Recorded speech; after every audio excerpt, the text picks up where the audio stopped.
The December wind whistled through the tall windows of apartment 4B as William Morrison sat at his small wooden desk, staring at the empty page in front of him. His laptop screen glowed in the dim evening light, reflecting his worried expression. Christmas was only 3 weeks away, and he still had no idea what to give Catherine, his girlfriend of 2 years. This wasn't just any ordinary gift-giving situation. Catherine had been going through the hardest year of her life, and William knew that whatever he chose had to be perfect. Catherine Walsh worked as a nurse at St. Mary's Hospital downtown. For the past 11 months, she had been caring for her elderly mother, Margaret, who was battling advanced Alzheimer's disease. William watched as the woman he loved slowly exhausted herself, working 12-hour shifts at the hospital only to come home and care for her mother until late into the night. Catherine never complained, never showed frustration, but William could see the toll it was taking on her. The bright smile that had first captured his heart 2 years ago at a coffee shop on Fifth Street was becoming rarer each day. Margaret Walsh had been a vibrant woman just 2 years earlier. She had worked as a librarian for 35 years, raising Catherine as a single mother after Catherine's father died in a car accident when she was just 8 years old. Margaret had sacrificed everything for her daughter, working extra hours to pay for Catherine's nursing school, never missing a graduation or important moment in her life. Now, as the disease slowly stole her memories, Catherine was determined to return that same level of care and devotion. William remembered the day Catherine first told him about her mother's diagnosis. They were sitting in their favorite restaurant, sharing a pizza, when Catherine suddenly stopped talking mid-sentence. Her eyes filled with tears, and she whispered the words that would change everything. "The doctor says it's Alzheimer's." William had reached across the table, taken her hands in his, and promised he would be there for whatever came next. That promise had become the foundation of their relationship over the past year. As an accountant for a small firm downtown, William had a stable but modest income. He lived simply, saving most of his money and avoiding expensive habits. His apartment was small but comfortable, furnished with items he had collected over the years rather than bought new. William had always been practical about money, but when it came to Catherine, he found himself wanting to give her the world, even though his budget was limited. The problem wasn't just finding the right gift. It was finding something meaningful enough to show Catherine how much he appreciated her strength and sacrifice. Traditional gifts felt inadequate. Jewelry seemed too impersonal. Clothes were practical, but not special enough. Books, while thoughtful, wouldn't address the deeper need William sensed in Catherine's life. She needed something that would bring back her joy, something that would remind her of who she was beyond being a caregiver and nurse. William had been observing Catherine more closely over the past few weeks, trying to understand what would truly make her happy. He noticed how she would pause at toy store windows during their walks, her eyes lighting up as she watched children play. He saw how she saved every thank you card from patients at the hospital, keeping them in a special box on her dresser. Most importantly, he remembered the stories Catherine had told him about her childhood, when her mother would organize elaborate Christmas celebrations for the children in their neighborhood. Margaret Walsh had been known throughout their old neighborhood as the woman who made Christmas magical for everyone. Every December, she would transform their small house into a winter wonderland, complete with handmade decorations, fresh-baked cookies, and small gifts for every child who visited. Catherine had grown up as her mother's helper, learning to wrap presents with perfect corners, bake sugar cookies in the shape of stars and trees, and create decorations from materials they found around the house. Those Christmas memories were some of Catherine's most treasured possessions. She had told William countless stories about helping her mother string popcorn for Garland, about staying up late on Christmas Eve to help wrap last-minute gifts for neighborhood children whose parents struggled financially, about the joy on children's faces when they received unexpected presents. Margaret had taught her daughter that Christmas wasn't about expensive gifts, but about creating moments of happiness for others. But this year, there would be no elaborate Christmas celebration in the Walsh household. Margaret's condition had deteriorated to the point where she rarely recognized Catherine, and the stress of caregiving had left Catherine with no energy for holiday preparations. Their small apartment was decorated with only a tiny artificial tree that Catherine had half-heartedly set up the weekend before. There were no homemade cookies, no carefully wrapped presents, no visiting children. The magic that had defined Catherine's childhood Christmases had disappeared, replaced by the harsh reality of medical appointments, prescription medications, and sleepless nights. William understood that Catherine was grieving not just her mother's illness, but the loss of traditions that had shaped her entire understanding of what Christmas should be. She was mourning the woman her mother used to be, while simultaneously caring for the woman she had become. The weight of that responsibility, combined with her demanding job at the hospital, had left Catherine feeling isolated and overwhelmed. As William sat in his apartment that evening, he realized that the perfect gift wasn't something he could buy in a store. Catherine didn't need another sweater or piece of jewelry. She needed to feel connected to the joy and purpose that had once defined her life.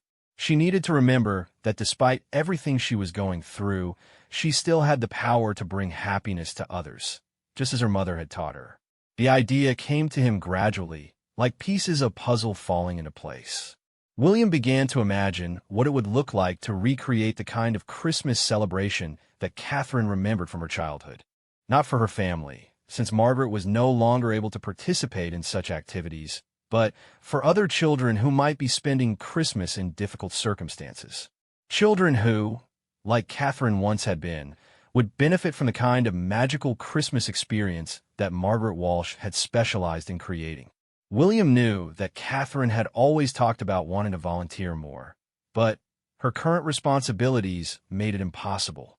However, if he could organize something special, something that would allow her to step back into the role she had learned from her mother, it might remind her of the joy that still existed in her life. It would be a gift that honored her mother's memory, while giving Catherine a chance to reconnect with the person she had been before caregiving consumed her entire existence. The more William thought about this idea, the more excited he became. But he also realized that pulling off something like this would require careful planning, financial resources he didn't have, and help from people he barely knew. He would need to find a location, gather supplies, identify children who would benefit from such an experience, and somehow manage all of this without Catherine knowing about it until Christmas Day. William opened his laptop and began making notes. He started with what he knew about Catherine's childhood celebrations. Homemade decorations, fresh-baked cookies, small but thoughtful gifts, and most importantly, an atmosphere of warmth and joy that made every child feel special. Margaret Walsh had never had much money, but she had possessed an unlimited amount of creativity and love. William would need to find a way to channel those same qualities into his gift for Catherine. He thought about the children's ward at St. Mary's Hospital, where Catherine worked. He had visited her there several times and had seen the young patients who would be spending Christmas in the hospital away from their families and normal holiday traditions. These children faced their own difficulties, but they also possessed the same capacity for joy and wonder that had made Margaret Walsh's Christmas celebrations so special. William realized that organizing a Christmas celebration for the children of the hospital would accomplish multiple goals. It would give Catherine a chance to create the kind of magical Christmas experience she remembered from her childhood. It would bring joy to children who desperately needed it. And it would remind Catherine that even in the midst of her current struggles, she still had the power to make a positive difference in the world. But William also knew that organizing such an event would be complicated. Hospitals had strict policies about visitors and events. He would need permission from administrators, cooperation from staff, and resources to make the celebration truly special. Most challenging of all, he would need to do this without Catherine finding out, because the surprise element was crucial to the gift's impact. As the night grew later, William found himself filled with both excitement and anxiety about his plan. He had never organized anything like this before, and the logistics seemed overwhelming. But every time he thought about Catherine's face when she discovered what he had planned, every time he imagined her reconnecting with the joy that had been missing from her life, he knew that this was exactly what he needed to do. William closed his laptop and looked out the window at the city lights below. Tomorrow, he would begin making phone calls and asking questions. He would start figuring out how to turn his idea into reality. The challenge ahead was enormous, but the potential reward was even greater. If he could pull this off, he wouldn't just be giving Catherine a Christmas gift. He would be giving her back a piece of herself that she thought she had lost forever. The apartment fell quiet as William finally headed to bed, his mind racing with plans and possibilities. In 3 weeks, he would either give Catherine the most meaningful gift of her life, or he would fail spectacularly in front of the woman he loved. Either way, he knew that he had to try. Catherine had spent the entire year taking care of everyone else. It was time for someone to take care of her. The next morning, William woke up 30 minutes before his alarm, his mind immediately jumping to the plan that had kept him awake most of the night. He made coffee and toast while mentally rehearsing the phone call he needed to make to St. Mary's Hospital. His hands shook slightly as he dialed the main number, unsure of exactly who he should speak with or how to explain his unusual request. After being transferred 3 times, William found himself speaking with Patricia Hendricks, the hospital's volunteer coordinator. Patricia had been working at St. Mary's for 15 years and had seen countless well-meaning people approach the hospital with ideas for helping patients. She listened patiently as William explained his desire to organize a Christmas celebration for the children's ward, carefully noting his connection to Catherine Walsh. "I know Catherine," Patricia said warmly. "She's one of our most dedicated nurses. The children absolutely adore her.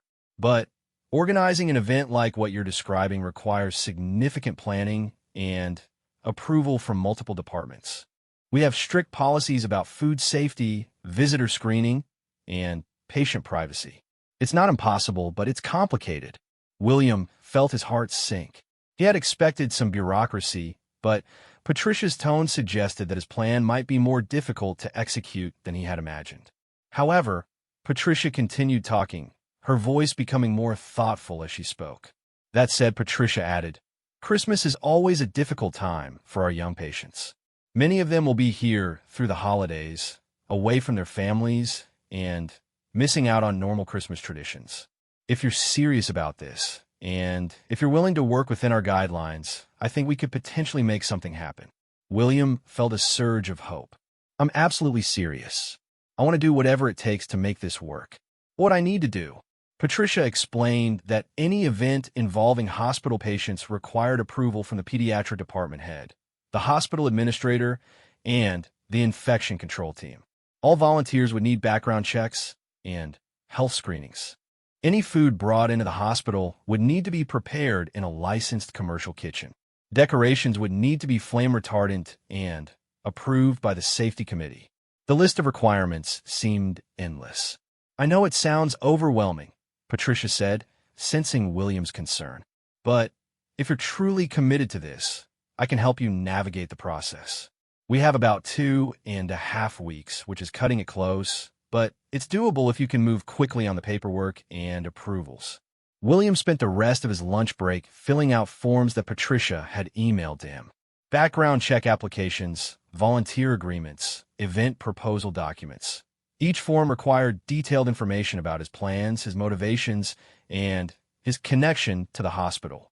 As an accountant, William was comfortable with paperwork, but the sheer volume of documentation required for a simple Christmas party was staggering. That evening, William faced his first major challenge. He needed to discuss his plan with Catherine's supervisor at the hospital without revealing the surprise to Catherine herself. Sarah Mitchell had been the charge nurse on the pediatric ward for 8 years and knew Catherine well. William called the hospital after Catherine's shift ended, hoping to catch Sarah before she left for the day. "This is really sweet of you," Sarah said when William explained his plan. "Catherine has been having such a hard time lately. I think this could be exactly what she needs." Sarah agreed to help William coordinate with the hospital staff and to ensure that Catherine would be working on the day of the planned celebration. More importantly, Sarah offered to help spread the word among the other nurses and hospital staff, many of whom had also noticed Catherine's declining spirits. The next few days passed in a blur of phone calls, emails, and meetings. William discovered that organizing a hospital event required coordination between departments he had never heard of. He met with the infection control specialist, who explained the protocols for bringing outside food and decorations into the hospital. He spoke with the pediatric social worker, who helped him understand which children would be in the hospital over Christmas and what kinds of activities would be most appropriate for their various conditions. Most challenging of all, William met with Dr. Rebecca Torres, the head of the pediatric department. Dr. Torres was a serious woman in her 50s who had dedicated her career to caring for sick children. She listened to William's proposal with a neutral expression that gave him no indication of her thoughts. "Mr. Morrison," Dr. Torres said when William finished his presentation, "I appreciate your intentions, but I have to think about what's best for our patients. These children are dealing with serious medical conditions. Some of them are immunocompromised. Others are in pain or scared. A Christmas party might sound nice in theory, but in practice, it could be disruptive or even harmful." William felt his carefully constructed plan beginning to crumble. But then Dr. Torres continued, her expression softening slightly. "However," she said, "Catherine Walsh is one of the finest nurses I've ever worked with. She has a special gift for connecting with children and making them feel safe and loved during some of the scariest moments of their lives. If anyone could pull off an event like this in a way that would truly benefit our patients, it would be her. The question is whether she's in the right emotional state to take on something like this." William took a deep breath and explained what he had observed about Catherine over the past year. He described her exhaustion, her loss of joy, and his belief that reconnecting with the kind of Christmas magic her mother had taught her might help restore her sense of purpose and happiness. Dr. Torres listened carefully, occasionally asking questions about Catherine's current situation and William's relationship with her. Finally, she nodded slowly. "All right, Mr. Morrison, I'll approve your event, but with conditions. The celebration can only include children who are medically stable and able to participate. No food that hasn't been approved by our dietary department. No decorations that could pose any safety or allergy risks. And everything has to be coordinated through our nursing staff to ensure it doesn't interfere with medical care." William agreed to all of Dr. Torres's conditions, even though they would make his plan significantly more complicated. As he left the hospital that afternoon, he realized he had cleared the first major hurdle. Now he needed to figure out how to actually create a magical Christmas experience within the constraints of a hospital environment. The financial reality of his plan began to hit home as William started pricing decorations, gifts, and food. His accountant's mind quickly calculated that creating the kind of celebration he envisioned would cost far more than his savings could cover. A commercial kitchen to prepare homemade-style cookies would cost several $100s. Hospital-approved decorations were expensive specialty items. Individual gifts for potentially dozens of children would require a budget he simply didn't have. William spent an entire weekend researching alternatives and making phone calls. He discovered that several local businesses had programs for supporting hospital events, but most required weeks or months of advance notice. He contacted churches and community organizations, explaining his situation and asking for help. Some offered to donate baked goods if he could arrange for commercial kitchen preparation. Others suggested fundraising ideas that would take too long to implement. Just when William was beginning to feel overwhelmed by the logistical and financial challenges, he received an unexpected phone call from Patricia Hendricks at the hospital. "I hope you don't mind," Patricia said, "but I mentioned your project to a few people here at the hospital. Word has been spreading among the staff, and several people have asked if they can help. Sarah Mitchell wants to coordinate with the other nurses to help with decorating. The hospital chaplain offered to help with music. Even some of the doctors have asked how they can contribute." William felt a surge of gratitude and relief. "That's amazing. I would welcome any help anyone wants to offer." "There's more," Patricia continued. "I also mentioned your project to my sister, who works for the local newspaper. She thinks this might be a story worth covering. She wants to know if you'd be willing to talk to a reporter about what you're planning." William hesitated. He hadn't considered the possibility of media attention, and he wasn't sure how he felt about it. His plan was supposed to be a private gift for Catherine, not a public spectacle. But Patricia explained that newspaper coverage might help him find additional resources and support for the event. Think about it, Patricia suggested. You don't have to decide right now. But if you're struggling with funding or logistics, a little publicity might help you find solutions. That evening, William sat in his apartment weighing his options. Media attention could potentially help him gather the resources he needed to make the celebration truly special. But it could also turn his private gesture into something much more public and complicated. He worried about how Catherine would feel if she discovered that their story had been shared in the newspaper. William decided to call his older sister, Jenny, who lived across the country but had always been his most trusted advisor. Jenny listened as William explained his plan and his concerns about publicity. "Billy," Jenny said, using the childhood nickname that only she was allowed to use, "you're overthinking this. If the story helps you create something amazing for Catherine and brings joy to sick children, then the publicity is worth it. Catherine will understand that you were just trying to do something good." Jenny's perspective helped William see the situation more clearly. His motivation wasn't to gain attention for himself, but to create something meaningful for Catherine and the children at the hospital. If media coverage could help him achieve that goal, then it was worth considering. The next morning, William called Patricia back and agreed to speak with the reporter.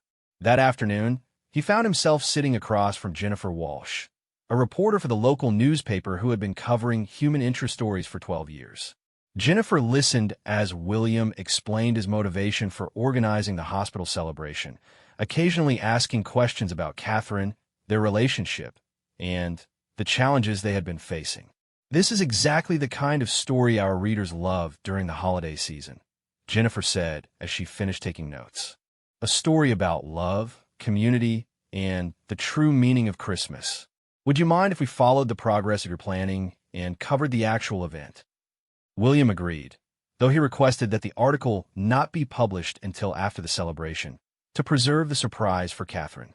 Jennifer suggested that they could publish a smaller story beforehand to help generate community support, followed by a larger feature article after the event. The first newspaper article appeared 3 days later, with the headline, "Local Man Plans Hospital Christmas Surprise for Girlfriend." The article briefly described William's plan and included information about how readers could contribute to the effort. William was amazed by the response. Within 24 hours of the article's publication, the newspaper office had received dozens of calls from people wanting to help. Local businesses offered to donate decorations, food, and gifts. A bakery volunteered to prepare homemade cookies using hospital-approved ingredients and preparation methods. A toy store offered to provide wrapped gifts for children of various ages. Even individuals who had no connection to William or Catherine called to offer assistance. William found himself coordinating offers of help from people throughout the city. A group of retired teachers volunteered to help with gift wrapping. A local choir offered to perform Christmas carols in the hospital lobby. A craft store donated materials for making decorations that would meet the hospital's safety requirements. The overwhelming community response solved William's financial concerns, but created new logistical challenges. He needed to coordinate volunteers, schedule deliveries, and ensure that all donations met the hospital's strict requirements. William found himself spending every evening after work and every weekend managing what had become a much larger project than he had originally envisioned.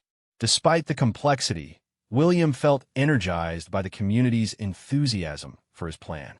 Every phone call from a volunteer, every offer of assistance, every small donation confirmed that he had tapped into something important. People wanted to help create magic for sick children during Christmas, and Catherine's story had provided them with an opportunity to do something meaningful. As the date of the celebration approached, William realized that his simple gift idea had evolved into something much larger. What had started as a personal gesture for Catherine had become a community-wide effort to bring joy to children spending Christmas in the hospital. The surprise element remained intact, but the impact would be far greater than anything William could have created on his own. With 1 week remaining before Christmas, William's apartment had been transformed into mission control for what had become the largest volunteer coordination effort he had ever imagined. His dining table was covered with lists of volunteers, donation schedules, and hospital protocols. His phone rang constantly with offers of help, questions about logistics, and updates from various committee members who had spontaneously formed around different aspects of the celebration. The project had taken on a life of its own. What began as William's personal gift for Catherine had evolved into something that involved dozens of volunteers and had captured the imagination of the entire city. Local television stations had picked up the story, and the newspaper had published follow-up articles featuring some of the volunteers who had joined the effort. William found himself giving interviews and coordinating with media outlets, something he had never expected when he first conceived his simple plan. Managing the growing attention while keeping the surprise from Catherine required careful coordination.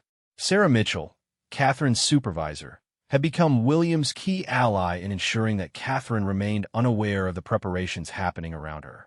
Sarah carefully adjusted work schedules to ensure that Catherine wouldn't be in areas of the hospital where volunteers were delivering donations or preparing decorations. The most challenging aspect of maintaining secrecy was dealing with Catherine's increasing curiosity about William's busy schedule. Catherine had noticed that William seemed distracted during their conversations and that he was often unavailable when she called after work. She had also observed that several of her coworkers at the hospital seemed unusually excited about something, but no one would explain what was happening. "You're acting strange," Catherine told William over dinner 3 nights before Christmas.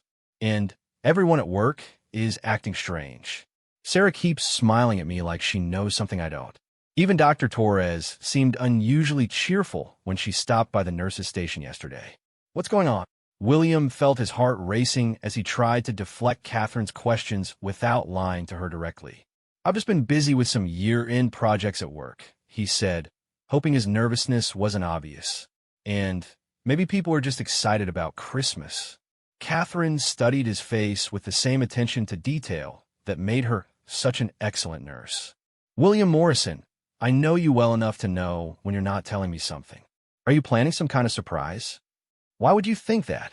William asked, attempting to sound casual while internally panicking about how close Catherine was to discovering his plan. "Because you're a terrible liar," Catherine said with a smile. "But also because you're one of the most thoughtful people I've ever known, and Christmas is in 3 days. I've just been wondering what you might be planning."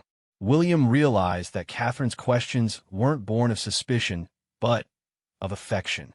She trusted him and was looking forward to whatever surprise he might have planned, which made William even more determined to ensure that the celebration exceeded her expectations. The final week of preparation was exhausting, but exhilarating. William took vacation days from his accounting job to coordinate the flood of donations and volunteers. His apartment had become a storage center for wrapped gifts, handmade decorations, and supplies for the celebration. Every evening, teams of volunteers would arrive to sort donations, prepare decorations, and finalize plans for Christmas Day. Mrs. Eleanor Peterson, a retired elementary school teacher who had volunteered to coordinate the gift-wrapping effort, had organized 23 volunteers who worked in shifts throughout the week. Eleanor had taught kindergarten for 34 years before retiring, and she brought a level of organization and attention to detail that amazed William. Under her direction, volunteers had wrapped over 200 individual gifts, each labeled with age-appropriate recommendations from the hospital social workers. The decoration committee, led by Marcus Johnson, a local artist who had read about the project in the newspaper, had created an elaborate winter wonderland that could be assembled quickly in the hospital's main conference room. Marcus had worked with the hospital's safety committee to ensure that every decoration met their requirements, while still creating the magical atmosphere that William had envisioned.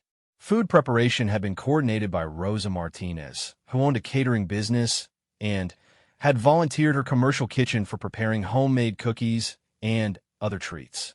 Rosa had worked with the hospital's dietary department to develop recipes that would meet all safety requirements while still providing the homemade taste that was essential to replicating Catherine's childhood Christmas memories. The community choir from St. Michael's church had been rehearsing special arrangements of Christmas carols that could be performed in a hospital setting. Director Michael Chun had modified traditional songs to include lower volumes and gentler melodies that would be appropriate for children who might be sensitive to loud noises or overwhelming stimulation. As word of the project spread beyond the local community, William began receiving contact from people across the country who had heard about the story through social media and national news coverage. A children's book author from California mailed signed copies of her latest Christmas story. A toy manufacturer in New York sent a box of educational games specifically designed for children in hospital settings.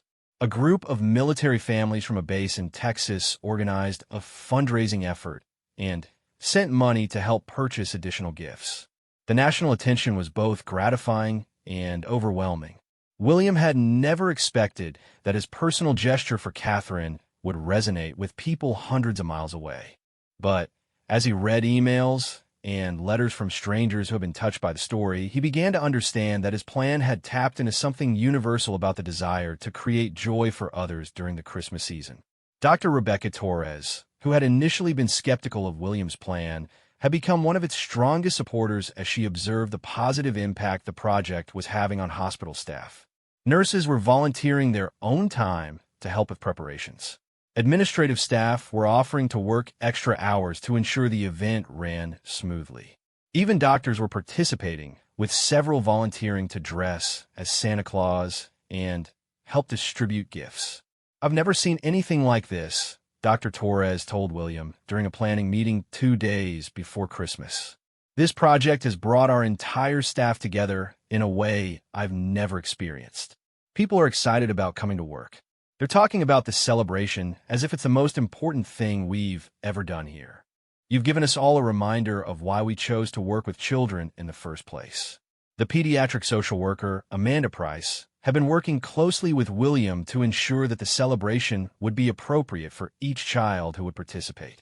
Amanda had created individual profiles for every child who would be in the hospital on Christmas Day, noting their medical conditions, interests, and family situations.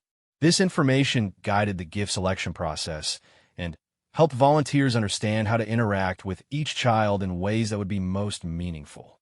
"Some of these children have been in the hospital for weeks," Amanda explained to William and the volunteer coordinators.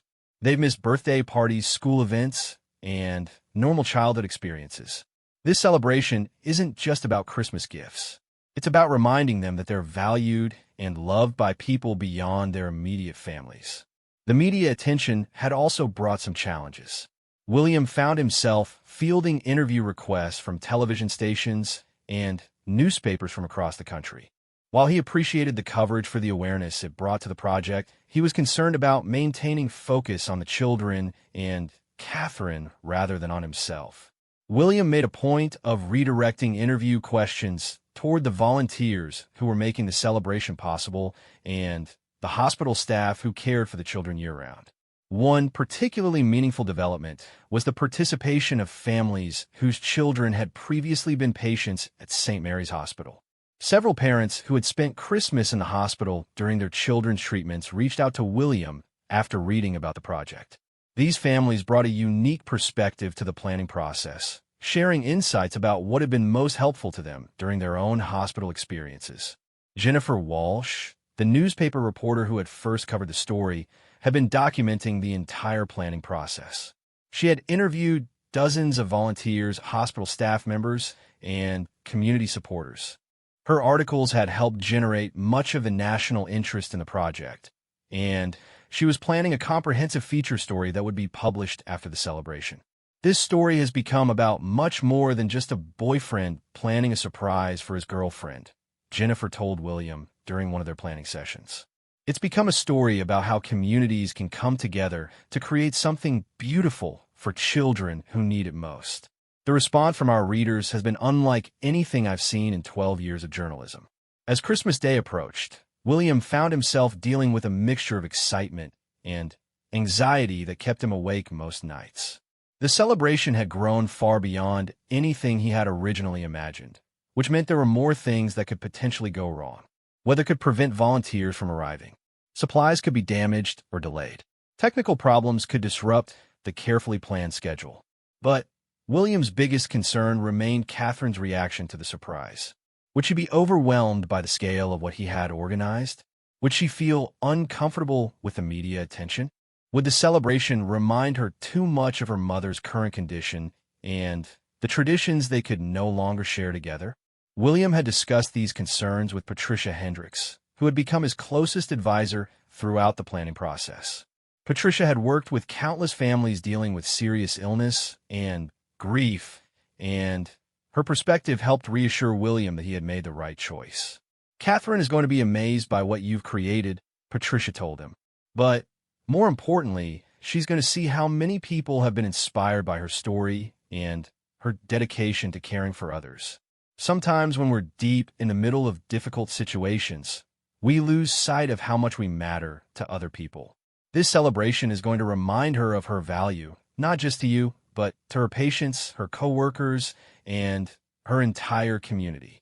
The day before Christmas, William stood in his apartment, surrounded by the final preparations for the celebration. Boxes of gifts were stacked along the walls. Decorations were organized and ready for transport to the hospital. Volunteer schedules were finalized and distributed. Food preparation was complete and ready for delivery. As William looked around at the evidence of what dozens of people had created together, he felt overwhelmed with gratitude for the community response to his plan.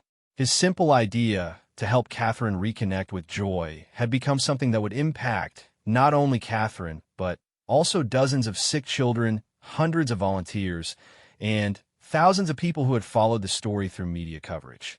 William realized that regardless of how Catherine reacted to the surprise, the project had already succeeded in ways he had never anticipated. It had brought together people who had never met before.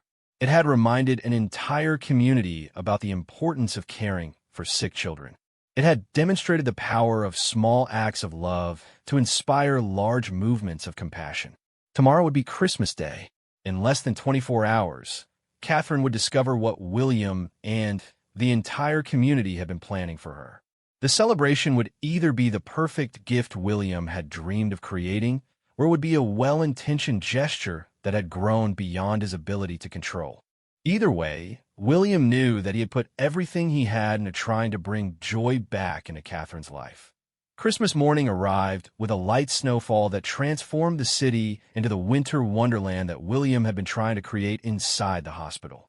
Catherine woke early for her scheduled shift at St. Mary's, unaware that this would be unlike any Christmas day she had ever experienced. She kissed William goodbye, noting that he seemed unusually nervous, but attributing it to the stress of the holiday season. "I'll see you tonight," Catherine said as she gathered her things for work. "Maybe we can finally have that quiet Christmas dinner you've been promising me." William watched from his apartment window as Catherine drove toward the hospital, his heart pounding with anticipation and nervousness. In 2 hours, volunteers would begin arriving at the hospital to set up the celebration. In 3 hours, Catherine would discover what had been planned for her. Everything he had worked for over the past 3 weeks was about to be revealed. At the hospital, Catherine began her shift as usual, checking on her young patients and coordinating with the nursing staff about care plans for the day. She noticed that several of her colleagues seemed unusually excited about something, and there was more activity than usual in the administrative areas of the hospital. But Catherine was focused on her patients, several of whom were spending Christmas Day away from their families for the first time. Meanwhile, William was at the hospital service entrance, directing a steady stream of volunteers who were arriving with decorations, gifts, and supplies. The main conference room had been transformed into Santa's workshop, with Mrs. Peterson's gift-wrapping team making final preparations to hundreds of carefully selected presents. Marcus Johnson's decoration committee was assembling the winter wonderland that would serve as the backdrop for the day's festivities. Dr. Torres had cleared her schedule to oversee the medical aspects of the celebration, ensuring that each participating child's health needs were being met while still allowing them to enjoy the activities. Amanda Price, the social worker, was coordinating with families to explain what was happening and to help children who were well enough to participate prepare for the surprise.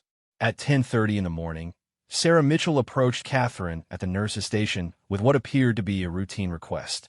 "Catherine, we need you to help transport some of the children from the pediatric ward to the main conference room for a special activity," Sarah said, working hard to keep her expression neutral. "Can you gather Tommy, Jessica, and the Martinez twins? They've been cleared for a little field trip." Catherine was puzzled by the unusual request, but began helping prepare the children for transport to another part of the hospital. As they walked down the hallway toward the conference room, Catherine could hear the sound of music and voices coming from behind the closed doors. She knocked before entering, expecting to find a small group of hospital volunteers organizing some kind of simple Christmas activity. Instead, Catherine opened the door to find a magical winter wonderland that took her breath away. The conference room had been transformed into a Christmas paradise, complete with twinkling lights, handmade snowflakes, a beautiful Christmas tree, and dozens of wrapped presents arranged beneath it. A group of volunteers in festive clothing were setting up activity stations around the room. The smell of freshly baked cookies filled the air.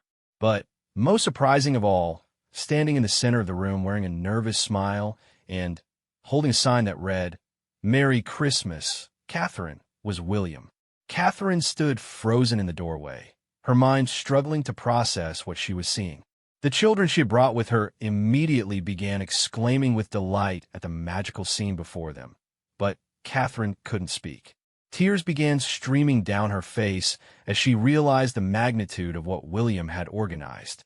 "William," she whispered, her voice barely audible over the sound of Christmas carols playing softly in the background.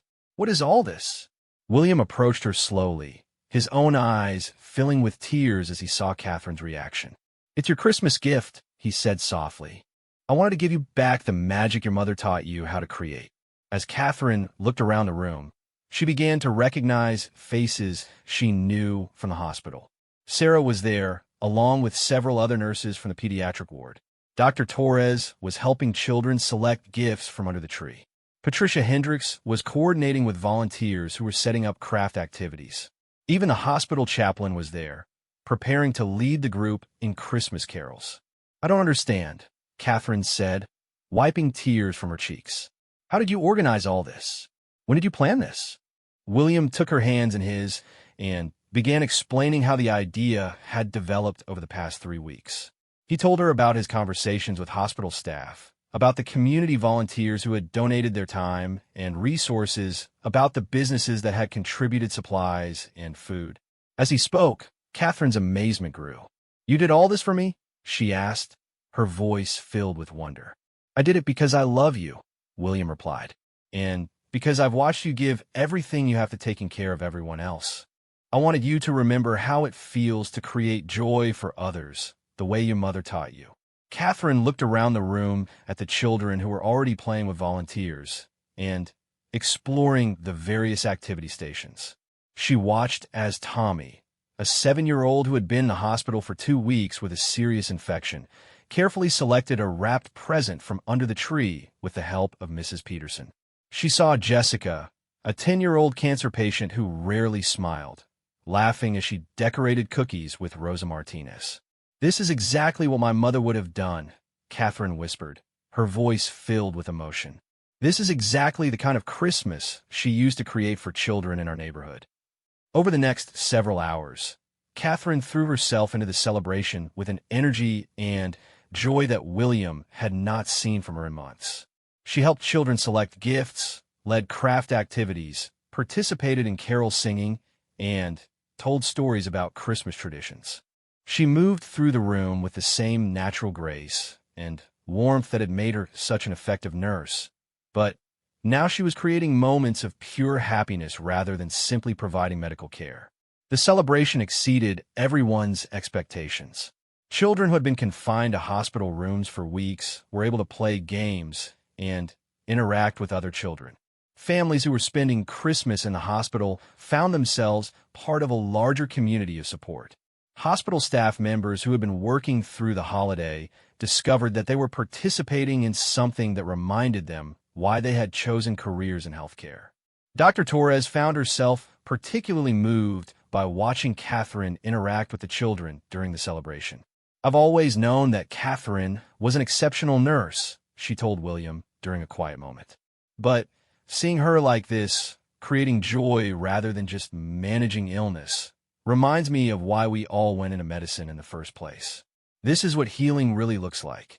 The media coverage of the celebration captured the attention of people across the country. Jennifer Walsh, the reporter who had been following the story from the beginning, interviewed children, families, volunteers, and hospital staff throughout the day. The photographs and video from the celebration would eventually be shared millions of times on social media, inspiring similar projects in hospitals throughout the United States. But for William, the most meaningful moment came late in the afternoon when Catherine approached him with tears of gratitude in her eyes. "I need to thank you," Catherine said, taking his hands in hers. "Not just for organizing this celebration, but for seeing what I needed before I even knew I needed it myself. For the past year, I've been so focused on taking care of my mother and my patients that I forgot who I was beyond being a caregiver. Today, you gave me back a piece of myself that I thought I had lost forever." Catherine explained that participating in the celebration had reminded her of the joy she had always found in helping others, not just in a medical capacity, but in creating moments of happiness and wonder. She realized that her mother's legacy wasn't just about the specific Christmas celebrations they had shared, but about the spirit of generosity and love that had motivated those celebrations. "My mother always believed that the most important thing about Christmas was making other people feel loved and valued," Catherine continued. "Today, you created that for dozens of children and their families. But more than that, you showed me that even in the middle of the hardest year of my life, I still have the ability to create that feeling for others." As the celebration wound down and children were transported back to their rooms, Catherine and William found themselves alone in the conference room, surrounded by the remnants of the magical day they had shared. Catherine looked around the decorations, the empty gift boxes, and the evidence of the joy that had filled the room throughout the day. "I have one more surprise for you," William said, pulling a small wrapped box from his pocket. Inside was a simple silver necklace with a pendant in the shape of a snowflake. "It's to remind you that every snowflake is unique and beautiful, just like every moment of joy you create for others." Catherine put on the necklace and looked at herself in the reflection of the darkened window. For the first time in months, she saw not just an exhausted caregiver, but a woman who had the power to bring light into dark places. The story of William's Christmas gesture for Catherine became a national sensation, inspiring similar projects in hospitals across the country. The newspaper's feature article was picked up by national media outlets, and the story was shared millions of times on social media. William and Catherine received thousands of letters and emails from people who had been touched by their story. More importantly, the celebration had lasting impacts beyond the single day. St. Mary's Hospital established an annual Christmas celebration for pediatric patients, with William and Catherine serving as volunteer coordinators. Other hospitals contacted them for advice on organizing similar events. The community connections that had formed during the planning process continued throughout the year, creating an ongoing network of support for families dealing with childhood illness. For Catherine, the celebration marked the beginning of a gradual return to the joy and sense of purpose that had defined her before her mother's illness. While she continued to care for Margaret with the same devotion, she also began volunteering with children's charities and helping other families navigate the challenges of serious illness. William's simple desire to give Catherine a meaningful Christmas gift had evolved into something that touched thousands of lives and demonstrated the power of love to inspire entire communities. The gesture reminded everyone involved that even in the darkest times, there are always opportunities to create light for others. As Catherine and William drove home from the hospital that evening, Catherine reflected on how dramatically her understanding of Christmas had changed in a single day. "You know what the most amazing thing about today was?" Catherine asked as they sat in traffic, watching the snow fall gently on the city around them. "What's that?" William replied. "I spent the whole day thinking about my mother and all the Christmas celebrations she organized when I was a child, Catherine said. But instead of making me sad about everything she can't do anymore, it made me grateful for everything she taught me about creating joy for others. Today, I felt closer to her than I have in months, not because of her illness, but because of her legacy. Catherine realized that William's gift had accomplished something she had thought was impossible. It had allowed her to honor her mother's memory while also moving forward with her own life. It had reminded her that love doesn't disappear when someone becomes ill. It simply finds new ways to express itself. The Christmas celebration at St. Mary's Hospital became a symbol of hope for families dealing with childhood illness throughout the country. But for Catherine and William, it remained what it had always been intended to be, a reminder that the most meaningful gifts are those that help the people we love remember who they truly are. Years later, Catherine would look back on that Christmas day as the moment when she began to understand that caring for others doesn't require sacrificing your own joy. Instead, the most effective caregiving comes from a place of wholeness and happiness that allows you to give from abundance rather than depletion. William's thoughtful Christmas gesture had won hearts nationwide, but more importantly, it had won Catherine back to herself.